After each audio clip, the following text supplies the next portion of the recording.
Il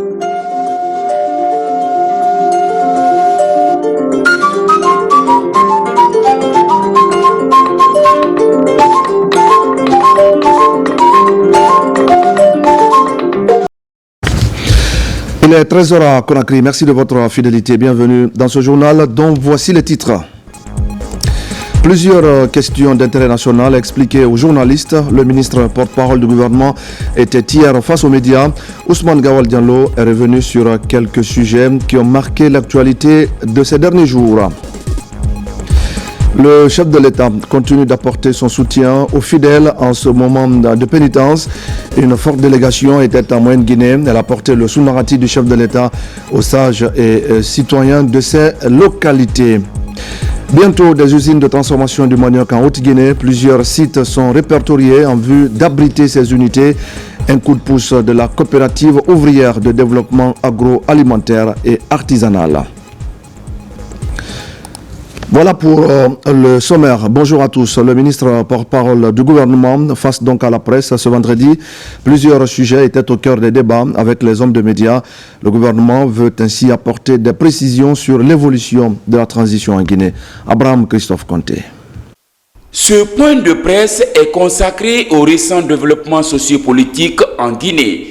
Plusieurs événements ont récemment marqué la vie politique et sociale du pays, notamment l'évaluation des partis politiques, la prolifération des discours haineux, entre autres, des questions que le porte-parole du gouvernement guinéen aborde avec transparence et précision face aux médias nationaux et internationaux. Il est important de faire en sorte que chacun comprenne qu'avec les mots simples, on peut détruire une nation. Et que la nation, c'est ce qu'on a en commun et que chacun doit veiller à ça. Dans cette période où on essaie de repositionner notre pays et de remettre dans toute sa dimension le débat, le dialogue apaisé, il faut que chacun fasse attention, qu'il soit intellectuel, activiste, homme politique. Chacun doit faire attention aux propos qu'il tient parce que cela peut détruire une nation en construction. D'autres sujets d'intérêt public ont aussi attiré l'attention des hommes de médias, notamment la levée de l'interdiction des activités des partis politiques. Une décision qui permet aux partis de reprendre leur activité sous réserve du respect strict des principes de l'État, de la sécurité publique et de l'ordre social. Un parti politique qui évolue dans un pays doit pouvoir en toute transparence expliquer l'origine de ses fonds, parce que l'origine doit être licite, bien encadrée. Le deuxième point, c'est le renouvellement démocratique. C'est un comportement tout à fait normal. On ne demande pas à un parti de se soumettre aux statuts et règlements intérieurs du parti voisin. Et le troisième point qui est marqué là-dessus, c'est le respect des statuts et des règlements intérieurs que vous vous dotez librement. L'objectif, ce n'est pas de fermer un parti. L'objectif, ce n'est pas de lutter contre des grands ou des petits partis politiques. Ce point de presse qui est animé par le ministre Ousmane Gawal Diallo, porte-parole du gouvernement, a donné l'opportunité aux journalistes de poser toutes les questions liées aux avancées des activités politiques et sociales. Préparatif du lancement de l'opération de recensement biométrique sur le territoire national, le ministère de l'administration du territoire et de la décentralisation vient de donner des engins roulants aux coordinateurs du programme national de recensement administratif à vocation d'état civil, des efforts pour faciliter leur déplacement dans les localités les plus reculées du pays. Amadou Touré. Pour donner un coup d'accélérateur aux activités du programme national de recensement administratif à vocation d'état civil PNR avec, le gouvernement, à travers le ministère de l'administration du territoire et de la décentralisation, remet ses engins roulants aux coordinateurs régionaux du programme. La démarche vise à booster les initiatives d'enrôlement biométrique dans les régions du pays. C'est un grand bonheur pour nous que de donner justement ces moyens à ces coordinateurs aujourd'hui qui va leur permettre de dérouler sur le terrain et de joindre tous les points de notre pays pour justement véhiculer le bon message, sensibiliser les populations, orienter les populations en vue de l'échéance qui nous attend, c'est-à-dire celui de faire le recensement administratifs à vocation d'état civil.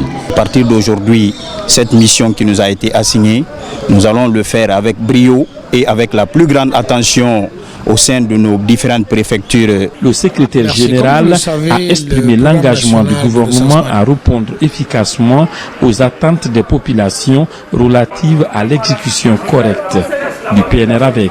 Ces coordinateurs préfectoraux sont en charge de mettre en œuvre tout ce qui concerne les activités du programme dans les 33 préfectures du pays.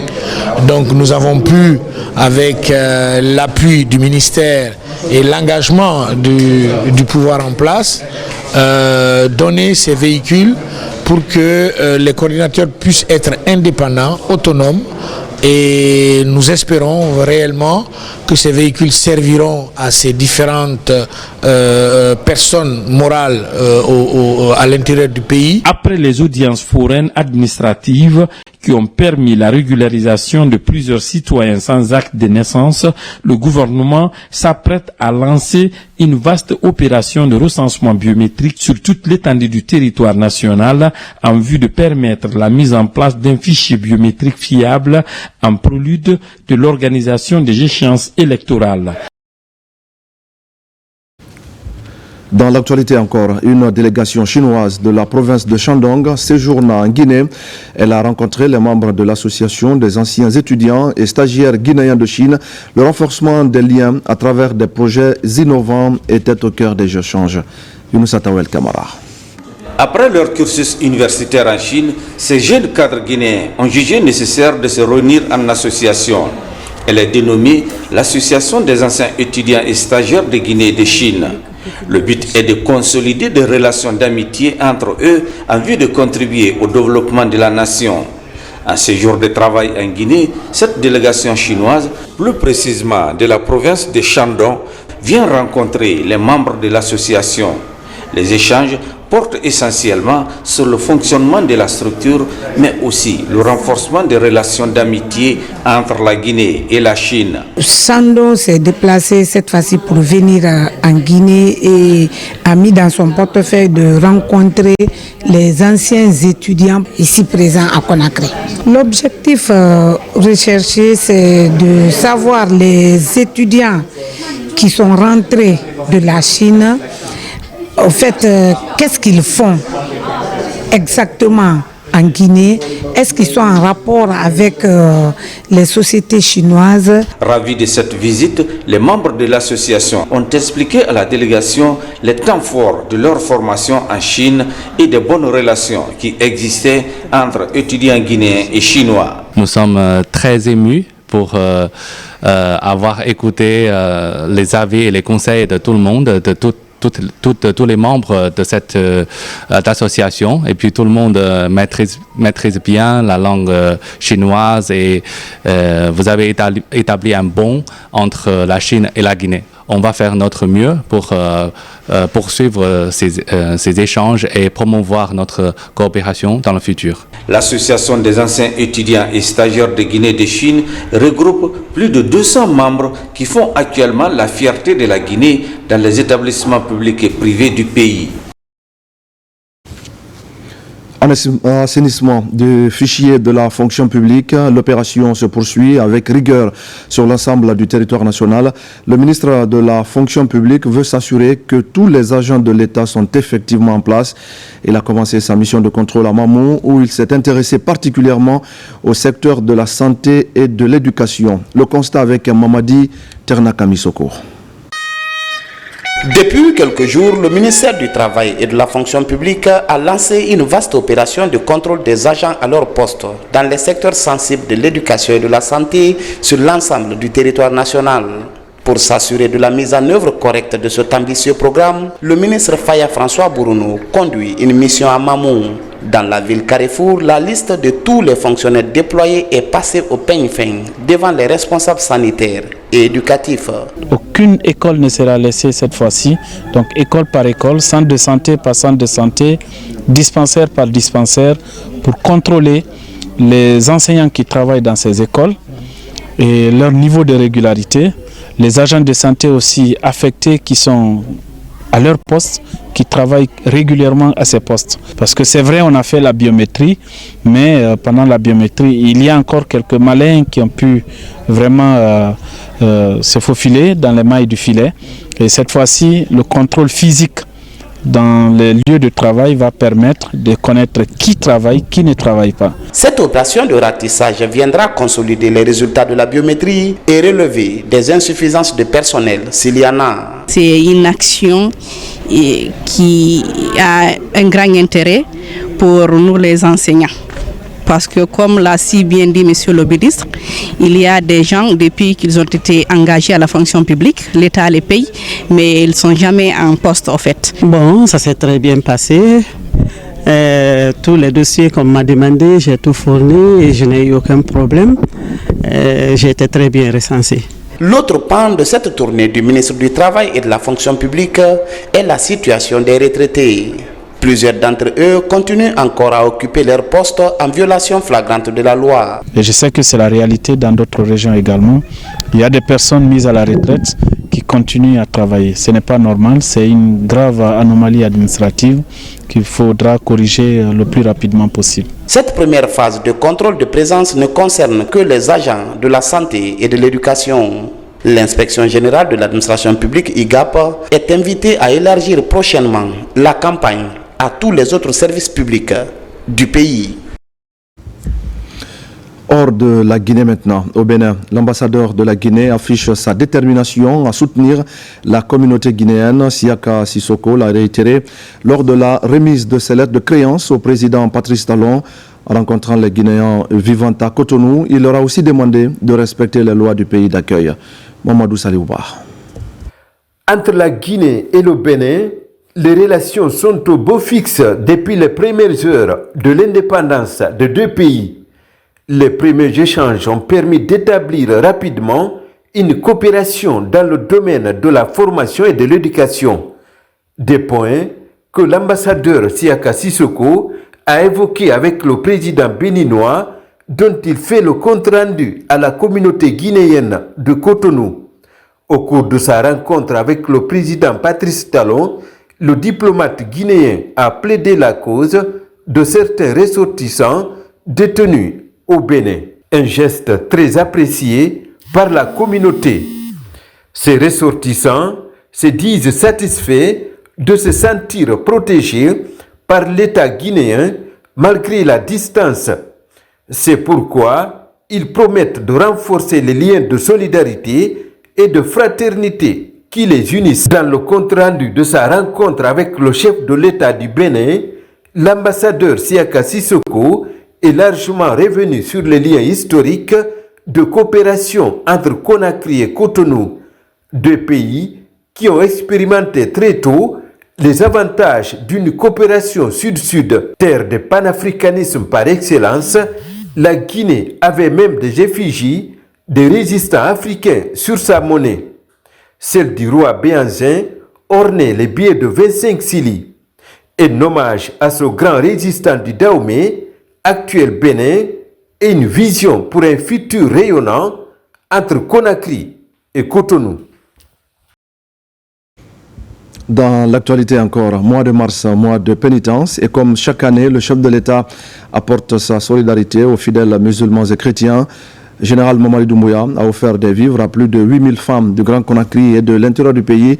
C'est la directrice du Fonds d'appui aux activités économiques des femmes qui a procédé à la remise au Palais du Peuple. Mamadou Saliouba. Le Palais du Peuple de Conakry n'a pas pu contenir ces femmes et filles venues recevoir le don du chef de l'État.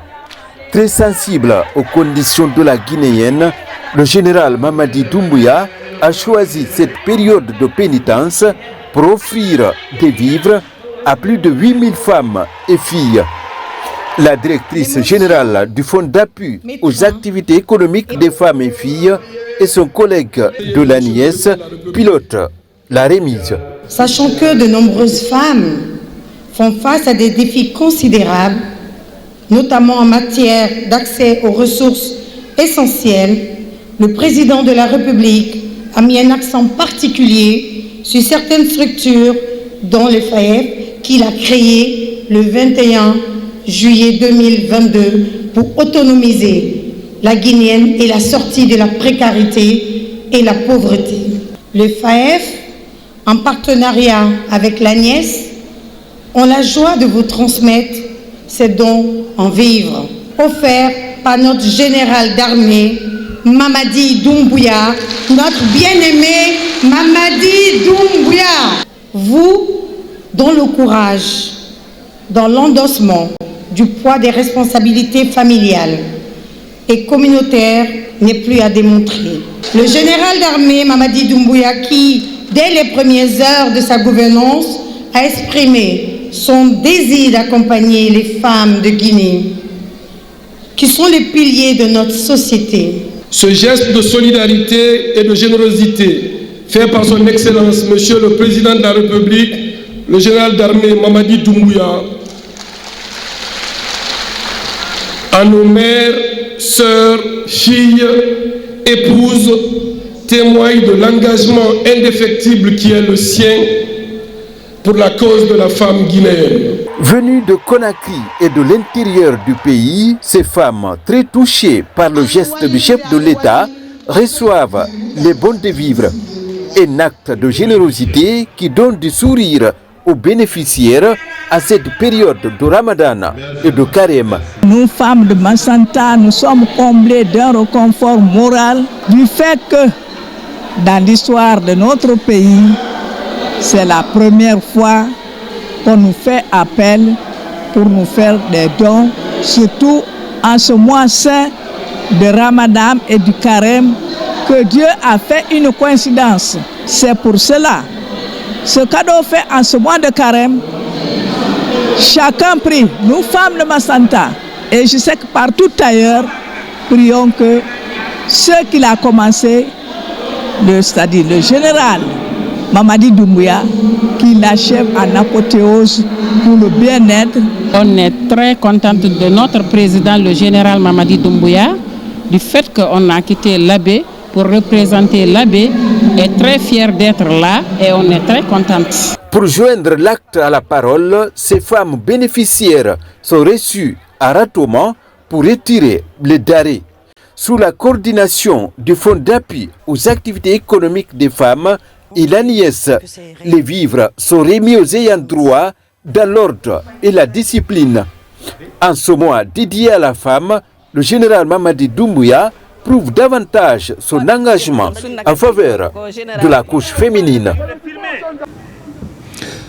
Et puis pour marquer son soutien à la communauté chrétienne également en cette période de carême, le secrétaire général chargé des affaires religieuses offre une importante quantité de riz dans la commune de Kaloum. Ces denrées ont été remises aux responsables des églises par le chef de cabinet du département, Sorba Bangoura et Marwan Kamara. Les archevêchés et la cathédrale Toussaint de Conakry bénéficient de l'assistance du secrétariat général des affaires religieuses en cette période de carême. Les responsables de ces lieux de culte ont reçu plusieurs sacs de riz et des bidons d'huile. Ce geste des autorités religieuses marque la proximité aux côtés des communautés chrétiennes qui vivent ces moments de carême. Ça nous réconforte et ça nous fait comprendre que le secrétariat des affaires religieuses n'est pas seulement pour les musulmans, qu'il y a aussi une place pour les chrétiens. Et nous souhaitons que tous les jours, ça soit une réalité, parce que c'est ensemble que nous allons pouvoir construire ce pays chrétien et musulman. Au nom du diocèse anglican de Guinée, remercier très sincèrement le secrétaire général des affaires religieuses pour ce don, surtout en ce temps de carême où l'Église enseigne la prière, la méditation et l'aumône. Après les églises de Kaloum, cette action humanitaire du secrétariat général des affaires religieuses s'est poursuivie à l'orphelinat Robert Sarah de Koya. Ce centre d'accueil et d'éducation des enfants déshérités a bénéficié aussi d'une tonne de riz et de bidons d'huile. La vie, c'est la religion. Et si les affaires religieuses pensent à nous, ça nous va vraiment droit au cœur. Vraiment, merci à tous ceux qui ont pensé à nous. Nous pensons que l'apport de l'État, c'est aussi pour toutes les couches de la société guinéenne. Et c'est la raison pour laquelle l'État, à travers le secrétariat général des affaires religieuses, a pensé non seulement aux chrétiens, mais aussi aux musulmans, également aux enfants démunis. Cet acte de solidarité s'inscrit dans la politique du CNRD à travers le secrétariat général des affaires religieuses à apporter son soutien à ces deux communautés sœurs engagées dans une période de Ramadan et de Carême. À présent, nous allons parler de cette grande tournée. Dans le Fouta, je le disais au sommaire, une forte délégation composée de ministres de haut cadre et d'hommes d'affaires vient de sillonner plusieurs localités de Fouta. C'est pour remettre le sous-narratif aux sages et notables. Partout, des messages de paix et des prières sont effectués. De Mamou à Labé en passant par Mali, voici la synthèse avec Mamadou Alpha Baldé. C'est une délégation composée des cadres ressortissants du secteur public et privé du Fouta. En cette période de pénitence, de prière et de pardon, ces fils de la région sont porteurs d'un message et d'une commission du chef de l'État. Première étape, Mamou. Dans une dynamique de paix et de fraternité, le chef de la délégation, le général Bachir Diallo, ministre de la Sécurité et de la Protection civile, remet au nom du chef de l'État, le général Mamadi Doumbouya, une enveloppe aux sages de la préfecture en guise de nourriture pour la rupture de la notabilité, communément appelée Sunnakati. Mamou est le symbole de la coexistence pacifique.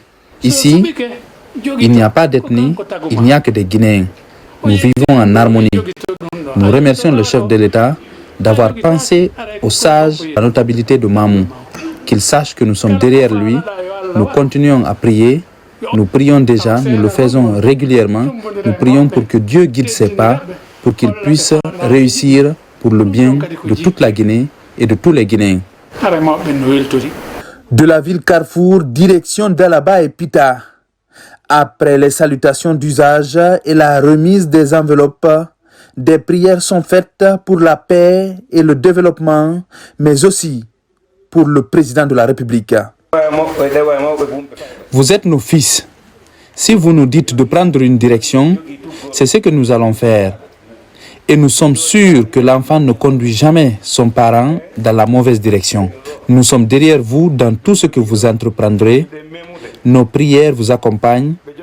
Nous remercions le président pour cette marque de considération.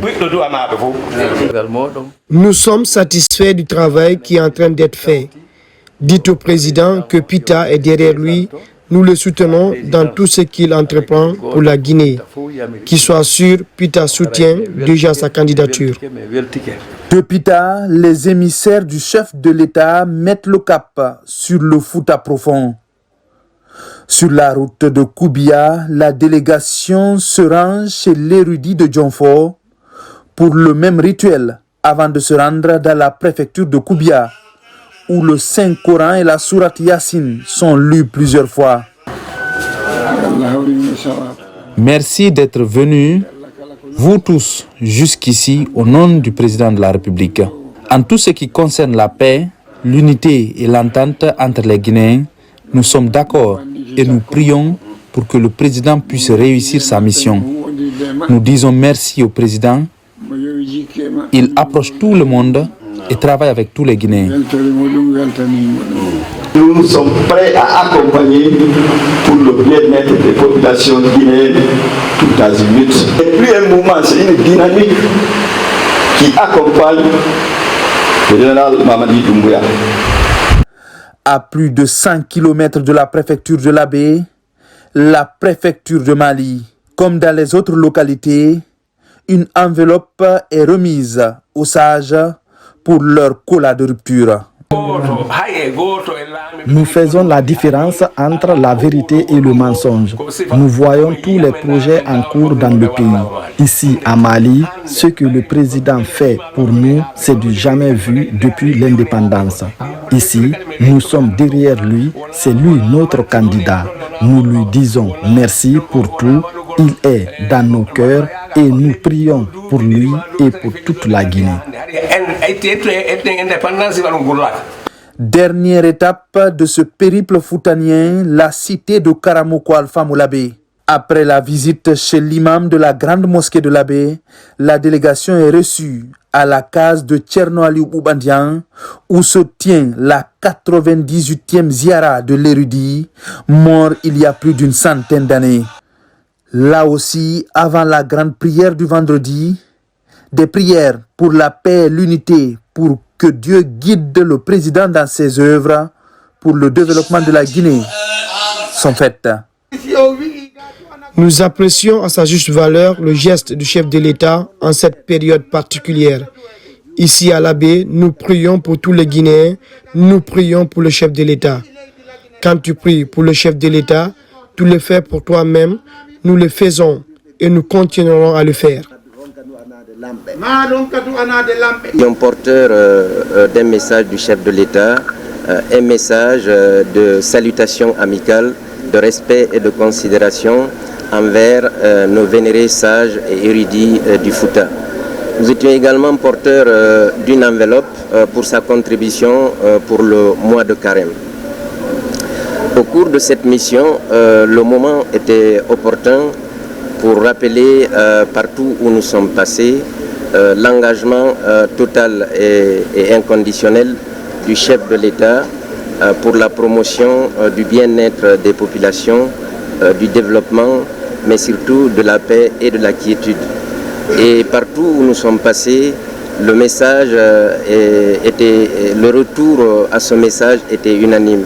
Parce qu'ils ont vu des écoles qui poussent partout, des hôpitaux qui sortent de terre, des écoles, de l'eau, de l'électricité.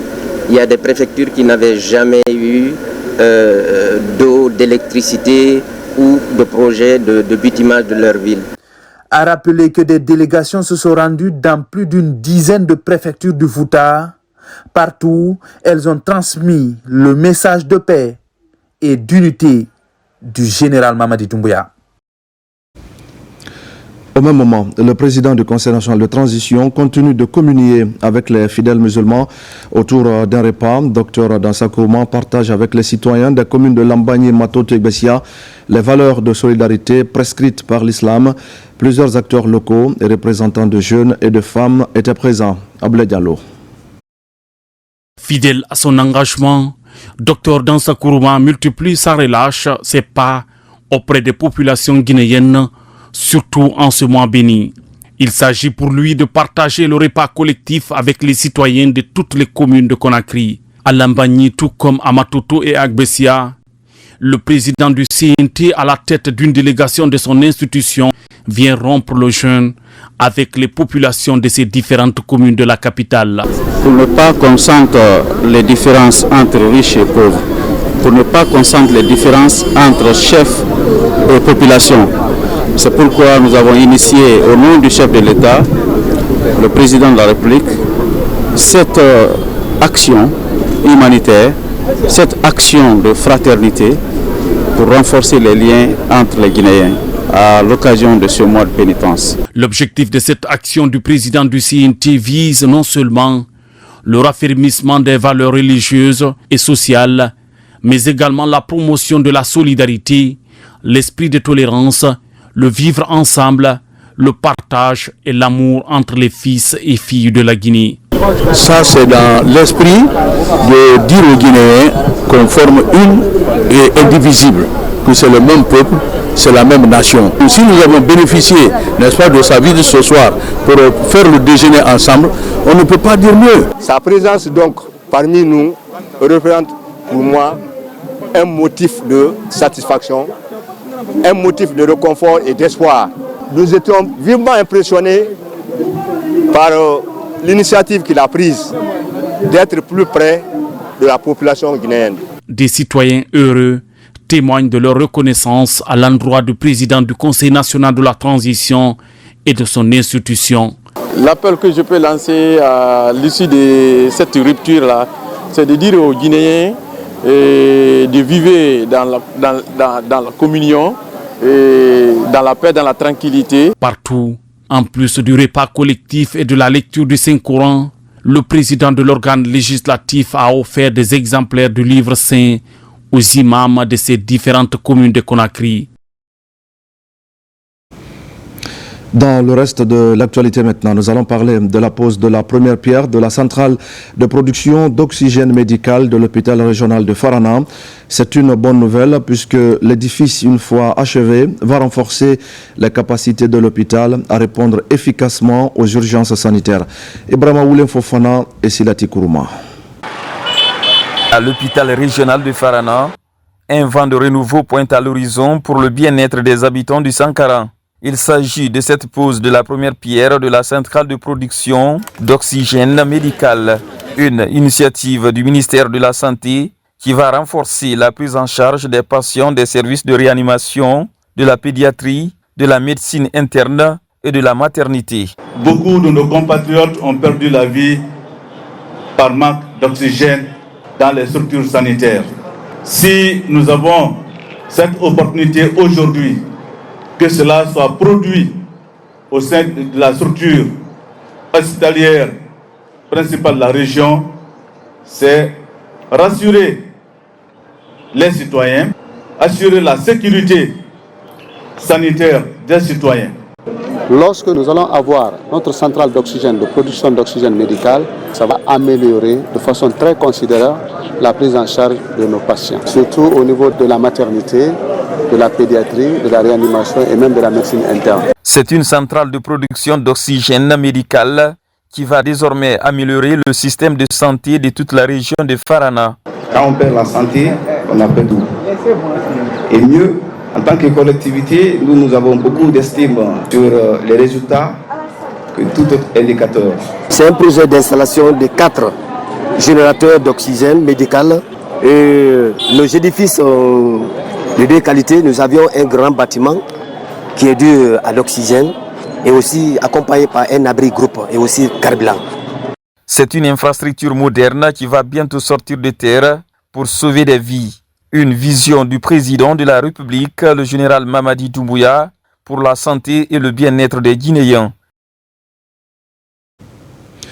Et puis, au regard des potentialités dont elle dispose, la préservation de la forêt de Ziama est essentielle à l'équilibre de la biodiversité de la région. Une banque allemande accompagne le centre forestier dans la mise en place d'un système de gestion durable, un système impliquant des communautés locales. C'est dans ce cadre justement qu'un atelier de consultation et de restitution des résultats de l'arpentage des bas-fonds est organisé. Mohamed Salih Paye et Mohamed Lamine Diallo. La gestion durable de la forêt de Ziama repose sur une approche intégrée visant à associer les populations riveraines à la protection de cette réserve.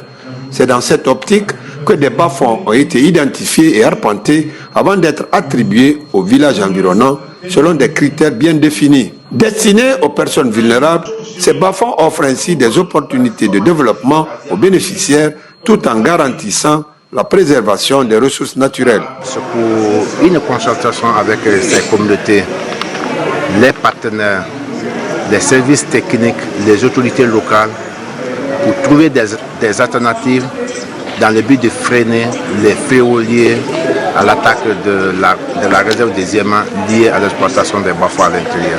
La réserve des Ziama, avec sa biodiversité exceptionnelle et ses paysages d'une beauté rare, est un trésor naturel que nous avons la responsabilité de protéger. Cet atelier représente une étape clé dans notre travail collectif pour mieux comprendre, préserver et gérer les écosystèmes uniques de cette réserve. Cette rencontre a permis de partager les résultats des travaux d'arpentage et d'échanger sur les meilleures pratiques pour une gestion durable des terres et des écosystèmes de la réserve. C'est l'occasion pour nous de voir que le dialogue nécessaire à bon fonctionnement de la réserve est assuré. Vous êtes très nombreux, c'est plutôt très bien.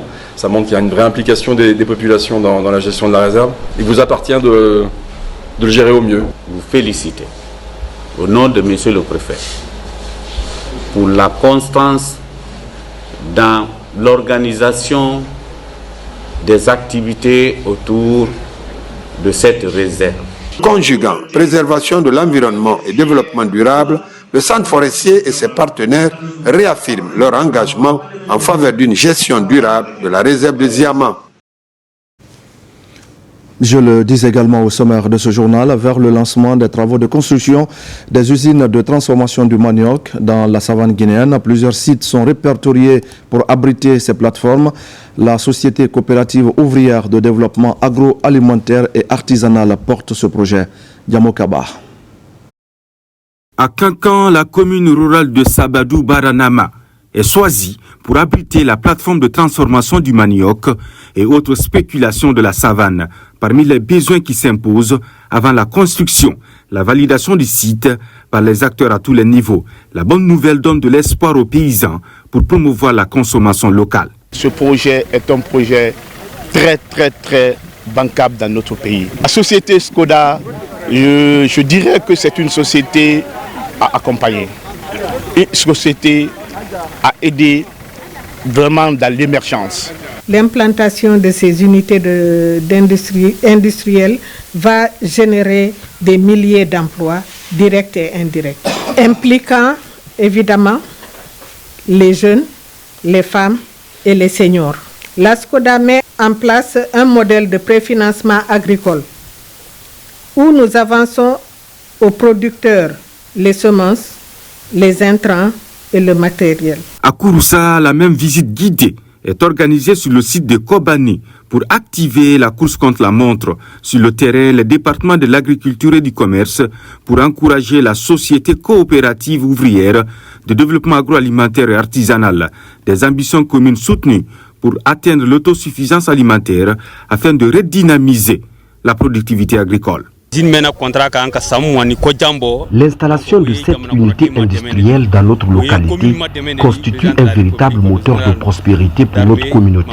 Nous remercions le président de la République pour cette belle initiative. Les préfectures de la Haute-Guinée, majoritairement agricoles, bénéficient de ce projet d'extension pour revaloriser le consommé guinéen. Après la phase de construction, ces usines de transformation de ces différents produits agricoles vont limiter des importations au bout du monde pour intensifier la lutte contre la faim. Et voilà, mesdames et messieurs, c'est la fin de ce journal. Merci à tous de l'avoir suivi. Je vous retrouve tout à l'heure à 17h pour un nouveau point sur l'actualité de la Guinée, notre paradis, terre de richesse et d'innovation. À tout à l'heure.